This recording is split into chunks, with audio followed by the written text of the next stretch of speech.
자, 오늘은 아브라함이 되는 그런 사건이 나옵니다.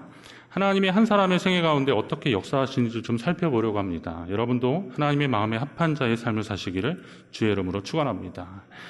우선 아브라함이 하나님 앞에 어떻게 했는지 보십시오. 아브라함이 엎드렸더니 하나님이 또 그에게 말씀하여 이르시되 그랬습니다.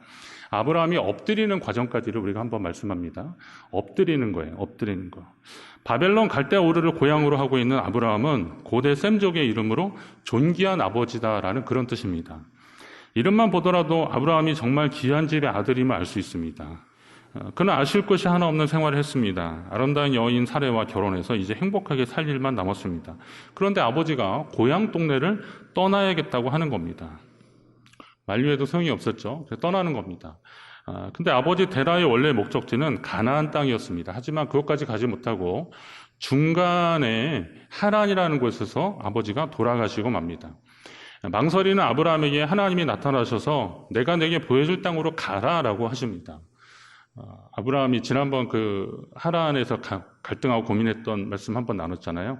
돌아갈까? 그러다가 하나님이 직접 나타나셔서까지 말씀하신다면 여기 뭐가 있겠지라고 하면서 그는 가나안 땅으로 지금 향했습니다. 아브라함 가나안을 갔는데 그렇게 약속하신 땅에 갔지만 기대한 것과는 다른 상황이 계속되고 있습니다.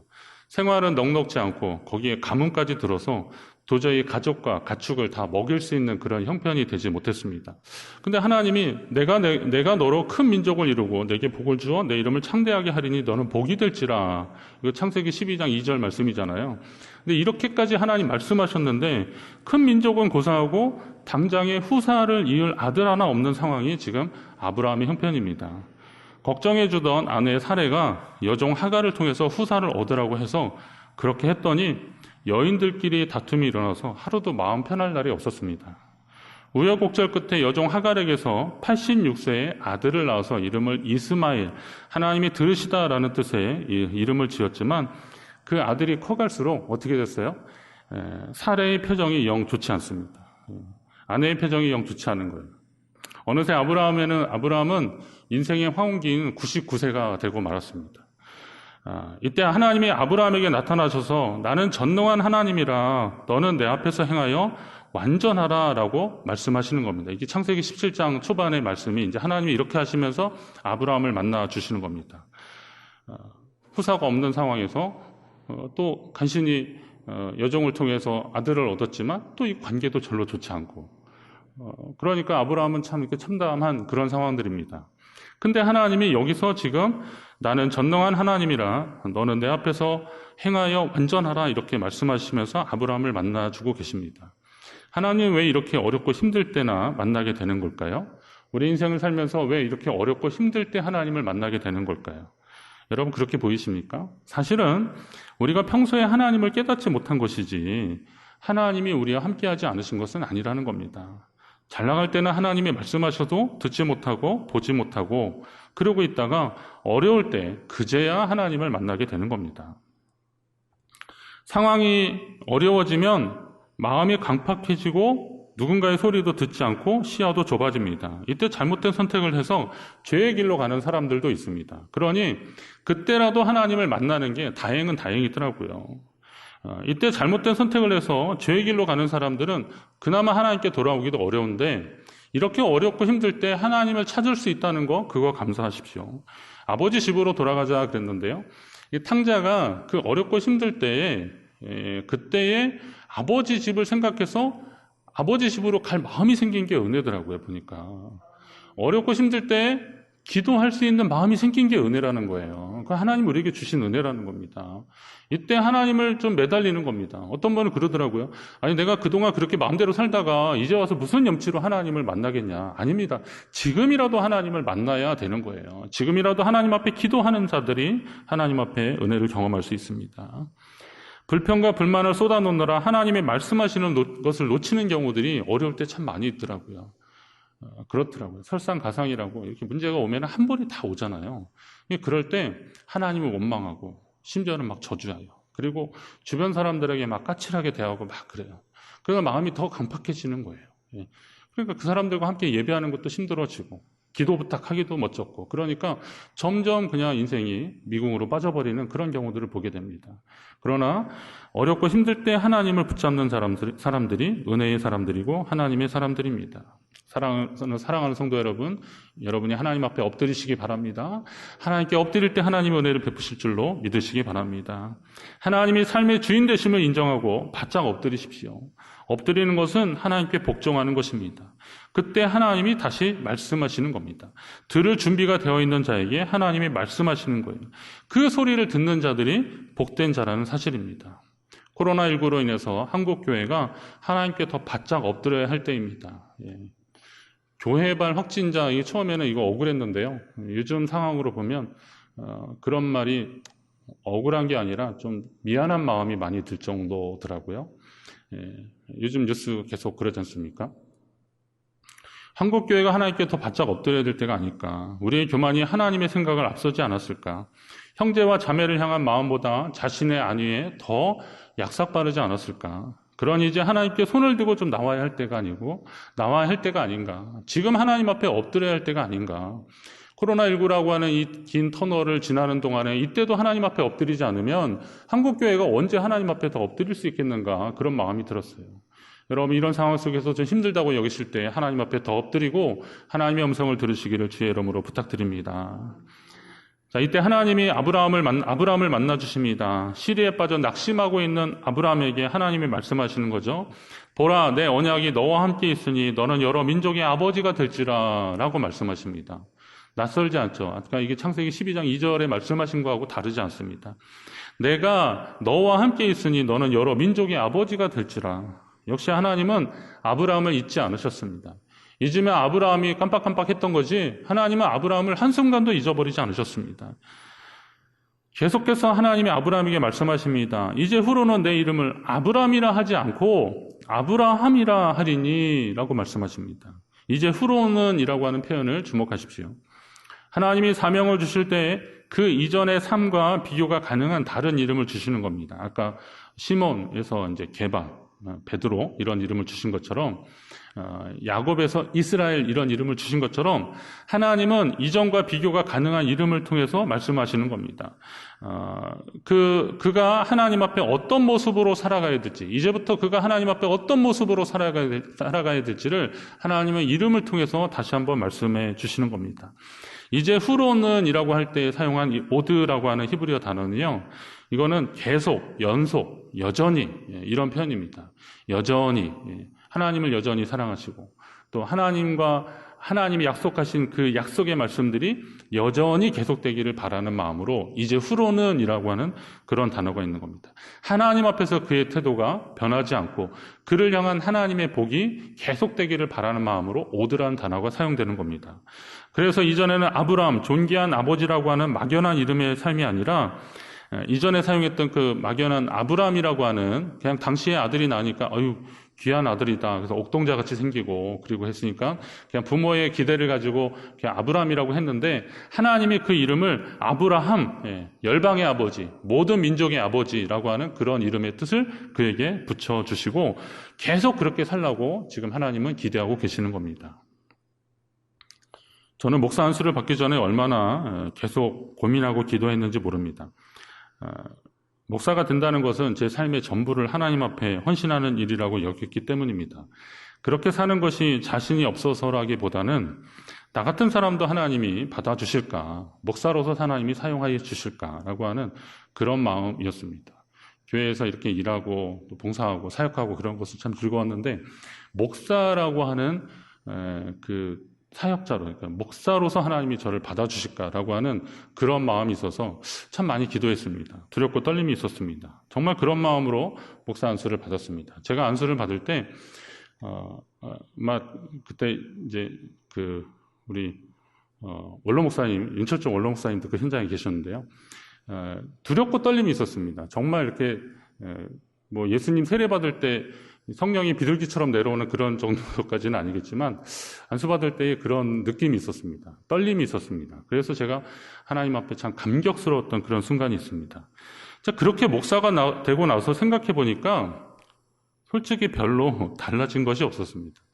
목사가 되고 나서도 설교 시간에는 항상 떨렸고 하나님의 말씀을 전할 때는 저는 잘 떨리더라고요. 그리고 병자를 위해서 기도할 때는 제게 능력 없음이 한없이 부끄러웠습니다. 목사가 돼서 기도한다고 사람이 갑자기 확 달라지고 그러진 않더라고요. 성도 때문에 좀 속상하고 화가 나고 속으로는 용서하기를 반복했습니다. 목사가 돼도 뭐 그런 거는 여전히 그렇더라고요. 새벽에는 또 여전히 일어나기 힘들었습니다. 어느 목사님처럼 새벽기도 누가 만들었나 막 이럴 정도로 참 쉽지 않더라고요. 그래도 그냥 사람 없는 데 가서도 성도 몇 안 돼도 그때 참 감사한 거는 그 시골교회에 정말 추울 때 이렇게 막 영하 한 25도, 28도 막 이럴 때는요 아무도 교인이 잘 안 오는데 꼭 오시는 두 분이 있었어요. 보통 때는 여러분 오시는데 그때 꼭 오는 두 분이 있었는데 그분 때문이라도 새벽 기도를 나가야 되는 거예요. 그래서 그분 어디 안 가시나 그러니까 뭐 서울에 뭐 자녀 집에 안 가시나 막 이렇게 제가 겨울 동안에 좀 따뜻한 데 좀 가 계시지 막 이런 마음이 들 정도로 그랬습니다. 그러면서도 어느새 저는 목사님하고 하는 부르는 소리에 익숙해졌습니다. 아주 그걸 당연하게 여기게 된 겁니다. 초반이니까 저한테 전도사님 그러면 저 사람이 아직 내가 목사 된 걸 모르나 그런 마음이 들 정도로 이상하게 그런 마음이 들더라고요. 그러던 중 친구 목사와 함께 기도원을 갔습니다. 기도원에 갔는데 아주 유명한 기도원입니다. 전국에서 목사님들이 한 6,000명, 한 7,000명, 많게는 한 7,000명 온 적도 있어요. 그렇게 많이 오니까 줄 서서 밥 먹는 데만 1시간이 넘게 걸리는 겁니다. 그래서 몇 번 이게 가보니까 저도 이제 몇 번 가보니까 어느 쪽에 앉으면 이제 문을 빨리 열어서 밥을 빨리 먹으러 가는지 그걸 알겠더라고요. 근데 이걸 똑같이 열어주는 게 아니에요. 어느 때는 이쪽 열어주고 어떨 때 뒤쪽 열어주고 막 그러니까 어디에 앉아야 될지를 잘 모르겠는데 그런데 제가 몇 번 딱 가보니까 이제 그 문 열어주는 분이 있어요. 그러니까 그분을 잘 보면 야, 저쪽에 앉자 그래서 저쪽에 앉으면 제가 10위 안에 들어서 밥 먹은 적도 있습니다. 그래서 10위 안에 들어서 밥을 딱 먹고 있는데 근데 갑자기 이건 하나님의 음성은 아닌데요. 갑자기 그런 마음이 들더라고요. 야, 너 밥 먹으러 왔냐? 너 여기 밥 먹으러 왔냐? 이런 마음이 막 들더라고요. 은혜 받고 싶어서, 응답 받고 싶어서 사명자 성회라고 기도원에 왔는데 밥 먼저 먹는 요령을 배워서 그걸로 기뻐하고 있는 한심한 제 모습이 보여지기 시작하는 겁니다. 너무 부끄럽고 창피하고 그랬습니다. 그리고 저녁 집회에 참석했는데 집회의 강사이면서도 그 기도원 원장님, 그 목사님이 집회 끝나면 바로 개인 기도실 굴이 있는데 글로 가시는 걸 제가 이제 몇 번 가봤으니까 알잖아요. 그래서 제가 그 목사님 따라서 그 목사님 기도실 딱 들어가면 그 옆에 기도실을 제가 들어갔어요. 그리고 거기서 정말 많이 기도했어요. 울면서 참 하나님 앞에 기도하는데 근데 거기서 하나님이 제게 그런 깨달음을 주셨어요. 하나님이 저를 주의 종으로 부르신 것이지 목사로 부른 것이 아니었구나. 나를 목사로 부른 것이 아니었구나. 중요한 것은 목사인지 전도사인지가 아니라 내가 하나님을 사랑하고 맡겨주신 교회와 성도를 섬기는 사역에 얼마나 열정을 가지고 임하는지의 여부지 이 목사냐 전도사냐 이게 아니더라고요. 근데 그럼에도 불구하고 안수하여 목사라는 직책의 이름을 주신 것은 뒤돌아보지 말라고. 저한테 어느 선배님이 그랬거든요. 목사가 되는 것은 돌아오지 못하는 강을 건너는 것 같은 거예요. 그 다리를 건너는 것 같다는 거예요. 그러니까 뒤돌아보지 말라고 하나님께 더 충성하라고 그렇게 주신 것이다 라는 겁니다. 여러분 아브라함이면 어떻고 아브라함이면 어떻습니까?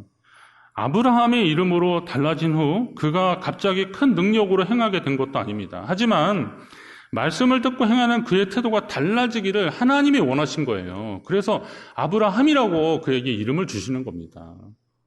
오늘 그러면 우리에게 성도라는 이름으로 하나님 앞에 서게 되는데 우리가 성도라는 이름으로 하나님 앞에 서게 되는 건데 성도라는 이름은 하나님 백성에게 붙여진 거룩한 이름입니다.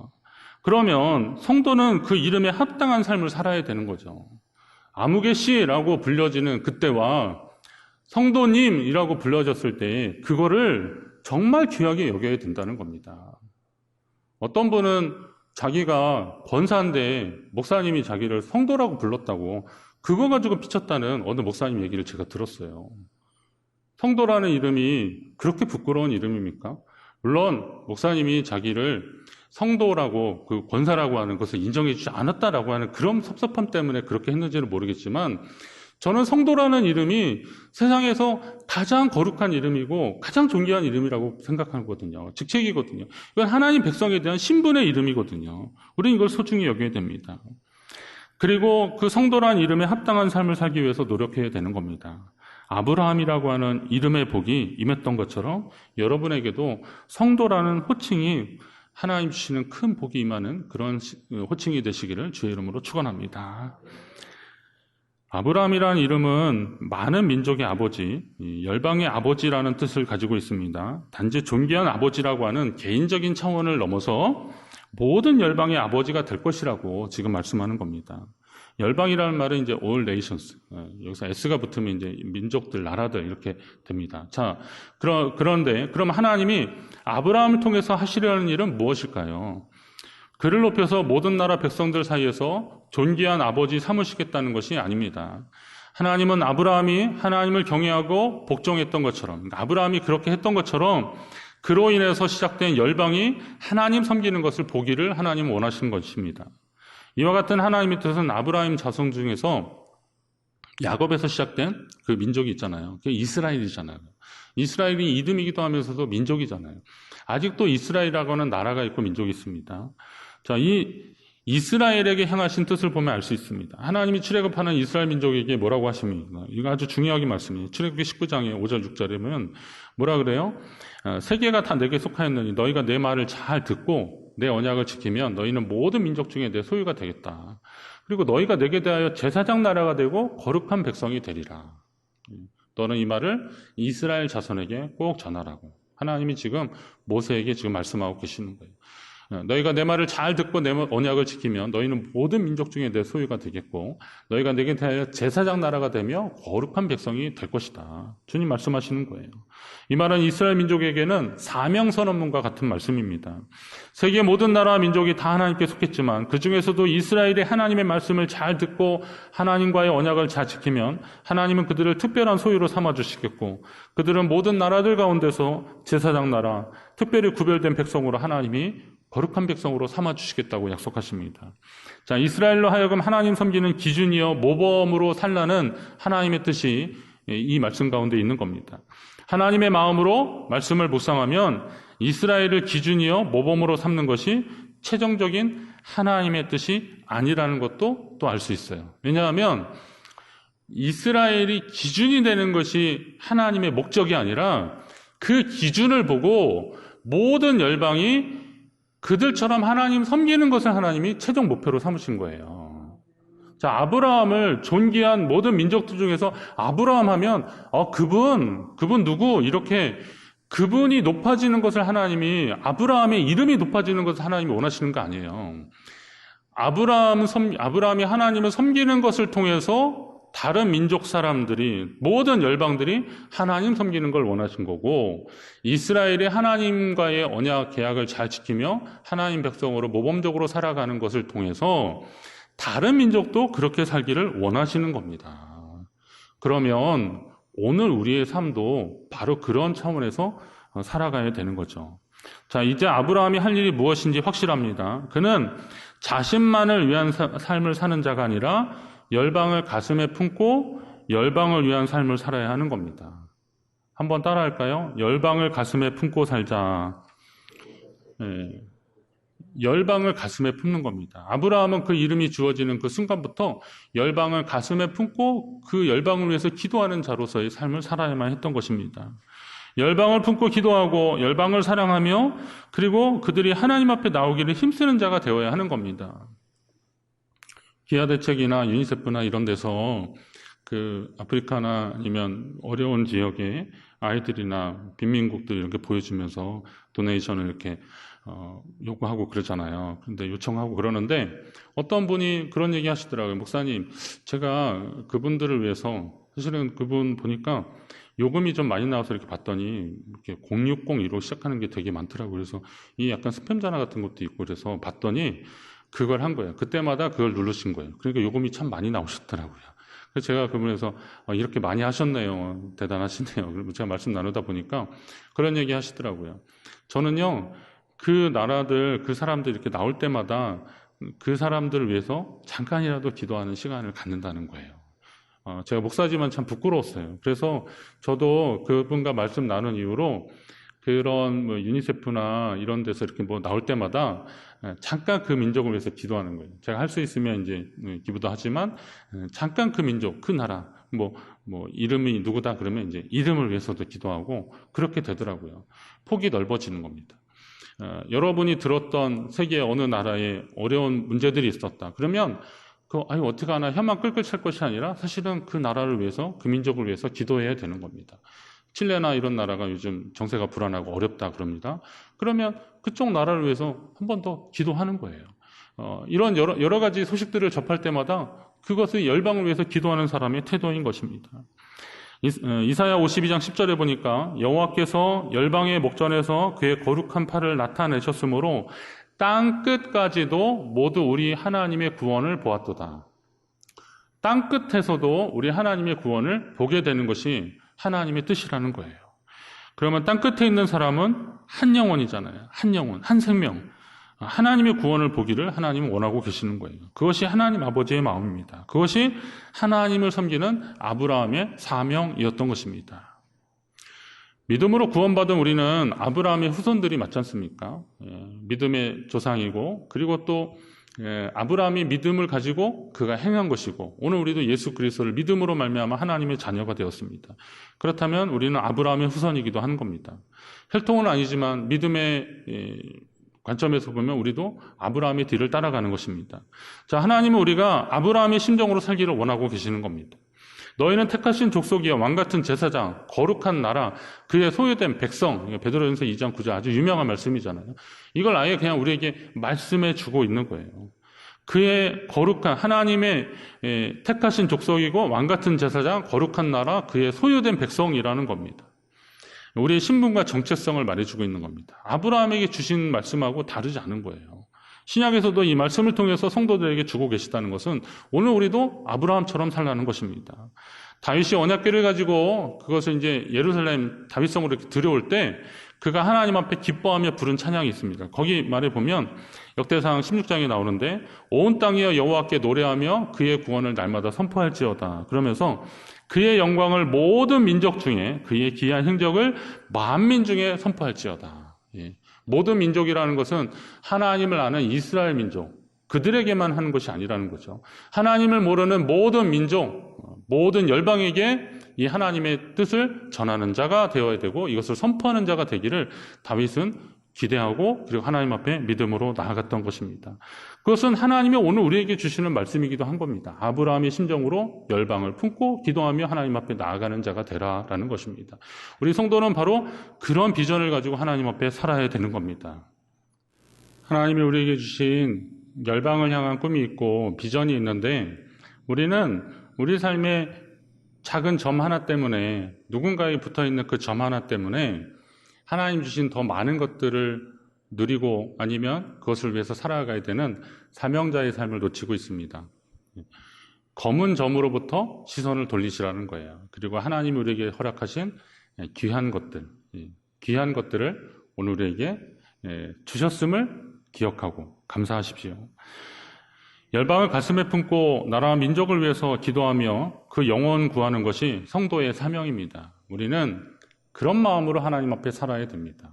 너무 작은 것에 집착하고 그것 때문에 신경 쓰느라 그것 때문에 다투느라 하나님이 우리에게 주신 큰 꿈, 열방을 향한 비전을 놓치지 마십시오. 우리 교회가 우리 성도님들이 또 이 땅의 교회들이 바로 그런 목적을 가지고 하나님 앞에 나아갔으면 좋겠습니다. 그리고 이 사명과 본질에 충실하면 하나님이 그 나머지도 다 주시겠다고 이미 우리에게 약속하셨습니다. 여러분이 그 은혜를 누리시기를 주의 이름으로 축원합니다.